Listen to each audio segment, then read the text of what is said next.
Sometimes people are surprised at the size of our epi-fluorescent microscope optics modules. These are at the heart of our retail lumiscopes as well as our OEM customer instruments, including at least one that's been to the International Space Station. Here's our standard 3-color optics module with a Bosler CMOS camera.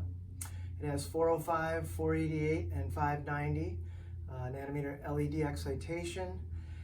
Most C-mount cameras can be used. Here we have a variety of cameras in which we've tested, including a board level camera. You'll see that it's solid state. There's no moving parts. We use a multi-bandpass dichroic to eliminate filter wheels. You can also see it has a very short optics path, less than 4 inches. Combined with the minimal number of lenses and filters within this path, we've really maximized the sensitivity and resolution. A nice side effect of making it compact and simple. We also offer, of course, 2-color versions. Here's a version in which the excitation optics have been rotated slightly for steric reasons.